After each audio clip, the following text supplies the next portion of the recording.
Hi friends, welcome back to tasty recipes. ఈరోజు చట్నీ పొడి తయారు చేసుకుందామండి. ఈ పొడి ఉందంటే మనం టిఫిన్స్లోకి చట్నీ చేసుకోవాల్సిన అవసరం ఉండదు. మనం టిఫిన్స్ చేసుకున్నప్పుడు దీంట్లో కొంచెం నెయ్యి వేసుకుని తినచ్చు, లేదంటే కొంచెం వాటర్ కలుపుకుంటే మనకి చట్నీ లాగా ఉంటుంది. ఇంకా వేపుడు కూరలు తయారు చేసుకున్నప్పుడు పైన కొంచెం జల్లుకున్నా కానీ టేస్ట్ బాగుంటుంది. ఇంకా రైస్లోకి కూడా కొంచెం నెయ్యి వేసుకుని తినచ్చు. మార్నింగ్ హడావుడి లేకుండా ఈ పొడి తయారు చేసుకుని ఉంచుకుంటే ఎప్పటికప్పుడు మనం యూస్ చేసుకోవచ్చు.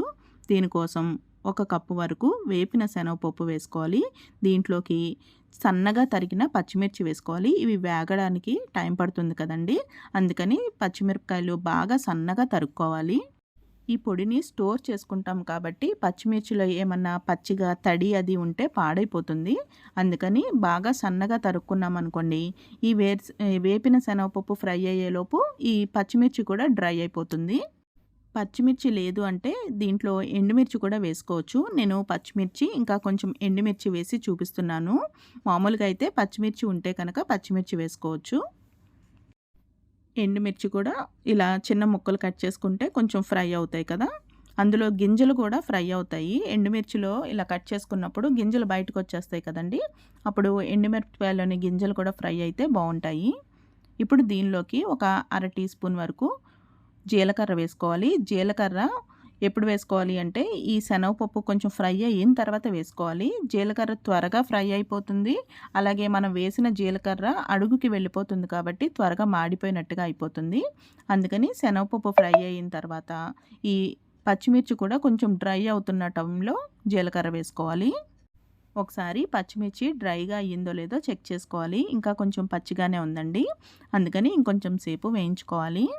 ఇవి ఫ్రై అవుతున్నప్పుడు దీంట్లో కొంచెం చింతపండు వేసుకోవాలి. చింతపండుని ముందు రోజు కడిగేసుకుని కొంచెం ఎండలో పెట్టుకున్నాం అనుకోండి, కొంచెం డ్రై అవుతుంది కదా. ఎందుకంటే చింతపండు బయట ఆరపెడతారు కాబట్టి డస్ట్ ఎక్కువగా ఉంటుంది. కడిగిన వెంటనే దీనిలో వేసాము అంటే తడి అయిపోతుంది కదా, అందుకని కొంచెం డ్రై అయిన తర్వాత ఇలా వేసుకోవాలి. ఇప్పుడు ఫ్రై అయిపోయిన ఈ శనగపప్పు ఇవన్నీ కూడా కలిపి బాగా మెత్తటి పొడి చేసుకోవాలి. ఇప్పుడు ఈ శనగపప్పులోకి రుచికి సరిపడా ఉప్పుని వేసుకోవాలి. ఈ పొడికి సరిపడా ఉప్పు వేసుకోవాలండి. చట్నీలాగా వాటర్ కలుపుకుంటే కనుక అప్పుడు టేస్ట్ చూసుకుని సరిపోకపోతే అప్పుడు యాడ్ చేసుకోవచ్చు. చూసారు కదా, ఇలా మెత్తటి పొడి చేసుకుని వేరే ప్లేట్లోకి ట్రాన్స్ఫర్ చేసేసుకుని చల్లారనివ్వాలి. మనం వేరే సీసాలో వాటిల్లో స్టోర్ చేసుకున్నప్పుడు వేడిగా ఉన్నది వేసేసాము అంటే త్వరగా పాడైపోతుందండి, అందుకని ఇలా చల్లారి పెట్టుకోవాలి. ఇప్పుడు చట్నీ కోసం అయితే పోపు కూడా వేసుకోవాలి. ఓన్లీ పొడి రైస్లోకి అలా అనుకుంటే పోపు వేసుకోవాల్సిన అవసరం లేదండి. మనం చట్నీలాగా తయారు చేసుకుందాము అనుకుంటున్నాం కాబట్టి ఒకసారి పోపు కూడా వేసేసుకుందాము. 1 టీ స్పూన్ జీలకర్ర, 1 టీ స్పూన్ ఆవాలు వేసుకుని నూనెలో వేయించుకోవాలి. ఆవాలు చిటపటలాడుతున్నప్పుడు దీనిలోకి ఎండుమిరపకాయలు ముక్కలుగా కట్ చేసుకుని వేసుకుని వేయించుకోవాలి. ఈ పోపులో కరివేపాకు వేయట్లేదండి. కరివేపాకు వేస్తే కొంచెం పచ్చిదనం ఏమన్నా ఉన్నా కానీ మనకి ఆ పౌడర్ పాడవుతుంది, అందుకని ఇది కరివేపాకు వేయట్లేదు. ఒకవేళ పర్లేదు ఫ్రై బాగా డ్రై అయిపోయిన కరివేపాకు అనుకుంటే కరివేపాకు కూడా వేసుకోవచ్చు. ఇప్పుడు ఈ పోపుని ఈ పౌడర్లో వేసి కలుపుకోవాలి. పోపు కూడా చల్లారిన తర్వాత సీసాలో స్టోర్ చేసుకోవాలి. మనం దీనిలో పోపు కూడా వేసేసాము కాబట్టి మనం చట్నీ చేసుకున్నప్పుడు పోపు కూడా వేసుకోవాల్సిన అవసరం లేదు.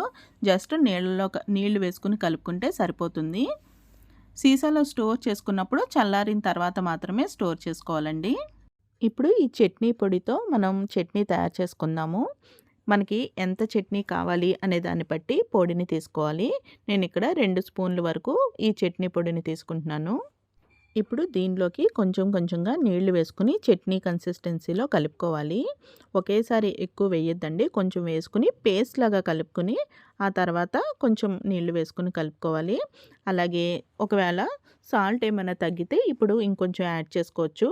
మనం పొడిలో సాల్ట్ వేసాం కదండి, ఇలా కొంచెం నీళ్లు వేసినప్పుడు కొంచెం సాల్ట్ తగ్గుతుంది. అందుకని సర్వ్ చేసే ముందు ఒకసారి సాల్ట్ చెక్ చేసుకుని ఇంకొంచెం సాల్ట్ వేసుకుని కలుపుకోవాలి. ఎన్ని వెరైటీస్ అయినా చేస్తాం కానీ టిఫిన్స్లోకి ఇలా చట్నీ చేసుకోవాలి అనుకున్నప్పుడు బద్దకించేస్తాం కదండి. ఇలా ట్రై చేసి చూడండి, చాలా బాగుంటుంది.